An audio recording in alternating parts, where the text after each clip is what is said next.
चलो बच्चों, आइए इस पर सॉल्व करते हैं। ये वाला जो क्वेश्चन है बच्चों, ये तो एडवांस टाइप वाला क्वेश्चन है। मतलब ऐसे एडवांस में क्वेश्चन आपसे बहुत पूछता है।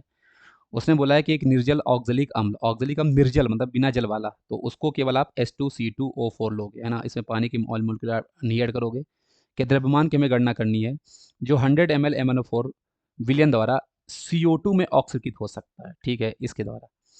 आगे उसने हमसे डेटा ये बताया कि जिसका 10 ml, मतलब ये जो आपके पास MnO4 माइनस है, इसका आपके पास 10 ml 1 नॉर्मेलिटी आयोडाइड के 50 ml को I2 में ऑक्सीकृत करता है। मतलब इसका 10 ml जो आपके पास KMnO4 है, वो 1 नॉर्मेलिटी आयोडाइड के 50 ml को I2 में ऑक्सीकृत करता है।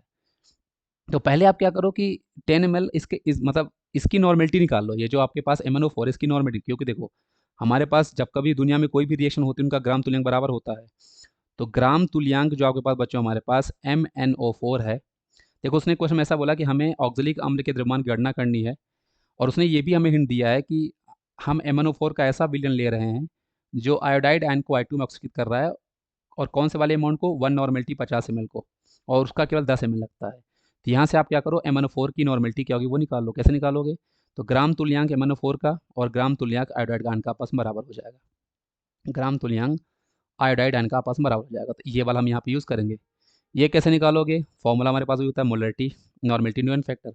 अब ध्यान रखना बच्चों, एसिडिक मीडियम में जो आपके पास MnO4 होता है, MnO4 माइनस जो होता है वो आपका Mn2+ में कन्वर्ट होता है। ये आपको क्यों ध्यान रखना है, क्योंकि एन फैक्टर आपके पास बच्चों यहाँ पे 5 आ रहा होगा इसका।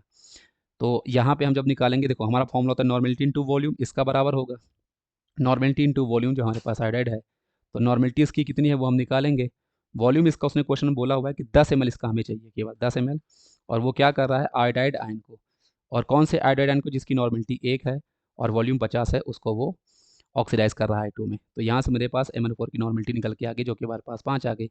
अब यही नॉर्मेलिटी वाला जो विलियन है जिसका 100 ml ऑक्जेलिक अम्ल के लिए हम यूज़ कर रहे हैं। तो अब आप सेकेंड स्टेप में क्या करोगे, आप यहाँ पे ग्राम तुल्यांक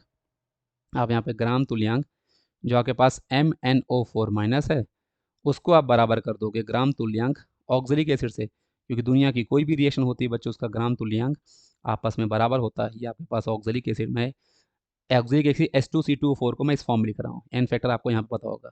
अब यहाँ पे इसकी हमें नॉर्मेलिटी तो पता चली चुकी है बच्चों, जो कि आपके पास 5 थी, और वॉल्यूम इसका 100 होगा, ये भी हमें दिया ही है क्वेश्चन में कि इसका 100, और इसका कितना भार चाहिए। तो यहाँ पे भार जानना, इसलिए हम लोग यहाँ पे ग्राम तुल्यांक निकालने का ये वाला फॉर्मूला लगाएंगे, भार डिवाइड बाय तुल्यांकी भार वाला। मैंने बोला था कि ग्राम तुल्यांक निकालने कई फॉर्मूले होते हैं, जैसा क्वेश्चन की कंडीशन होगी वैसे आप यूज़ कर लोगे। तो ये आपके पास 500 हो जाएगा। भार आपको यहाँ पे बच्चों निकालना है। और तुल्यांकी भार आप कैसे निकालोगे, देखो तुल्यांकी भार ऑब्वियस सी बात है बच्चों, आप यहाँ पे ऑक्जेलिक एसिड का निकाल लो। तो ये इसका पहले मोलर भार, तुल्यांकी भार कैसे निकालते हैं, मोलर भार डिवाइड बाय एन फैक्टर। तो ये आपके पास कितना हो जाएगा, 2, ये आपके पास होगा 24, और ये आपके पास हो जाएगा 64। तो 64, ये 90, 90/2 मतलब 45, तो आपके पास 45 होगा। ध्यान ना बच्चों, यहाँ पे हमारे पास जो यूनिट है ये ग्राम SI वाली यूनिट चल रही है, तो इसलिए आपको यहाँ पे बच्चों इस चीज़ को भी ML कुलेटर में कन्वर्ट करने के लिए डिवाइड बाय 1000 करना पड़ जाएगा। तो 1000 आप यहाँ पे करोगे, तो ये 1000 करने पे ये आपके पास 1/2 होगा, 45 आ जाएगा। तो क्रॉस मल्टीप्लाई करने पे हमारे पास 22.5 आपके पास आएगा, जो कि आपके पास ऑप्शन नंबर बी हमारे पास क्वेश्चन का सही जवाब हो जाएगा। तो आई होप आपको ये चीज़ समझ में आएगी बच्चों। थोड़ा सा डिफिकल्ट ये क्वेश्चन आपके बनते हैं बच्चों, लेकिन यही आपके रैंक बनाया करती है, इस चीज़ को भी आपको यहाँ पे ध्यान रखना है। Thank you.